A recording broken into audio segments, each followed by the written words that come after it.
இங்கே பாருங்க இந்த தோகை மயிலை காலையில் எந்திரிச்சோடனே வந்து மாட்டுக்கொட்டாய் மேலே உட்காந்துக்குது, இல்லைனா வீட்டு மேலே ஏறி உட்காந்துக்குது, இல்லைனா தென்னை மரத்து மேலே ஏறி உட்காந்துக்குது.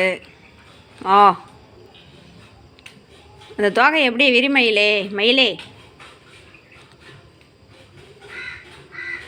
என்ன வந்துருக்குற? காலையில் எந்திரிச்சு வந்துடுற. என்ன வேணும் உனக்கு? என்ன வேணும்? காலையில் எந்திரிச்சது என் வீட்டுக்கு வந்துடுற. சொல்லு, என்ன வேணும் உனக்கு? அரிசியா? அரிசி தான் நீ சாப்பிட்றது இல்லையே. இரு, நீ சாப்பிட்ற மாதிரி சோளப்போட்டை தான் சாப்பிட்ற. நெல் காட்டில் பூந்துட்டு சுற்றுற. நெல் சாப்பிட்றியா என்னன்னு எனக்கு தெரியல. நீ சாப்பிட்ற பொருளாக நான் வாங்கிட்டு வரேன். இரு, வாங்கிட்டு வந்து கொடுக்குறேன் மயில், வாங்கிட்டு வந்து கொடுக்குறேன்.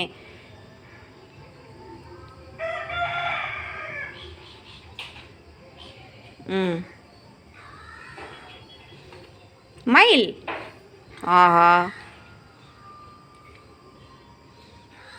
இது இன்னும் கொஞ்சம் தோகை இன்னும் நீட்டமாக வரும். இது கொஞ்சம் வளர்ச்சி அடையாத தோகை. இது நடுமயில், இளமயில், குட்டி மயிலும் இல்லை, முதுமயிலும் இல்லை, இளமயில். நீ தான் இளமயிலா? என்ன அப்படி பார்க்குற?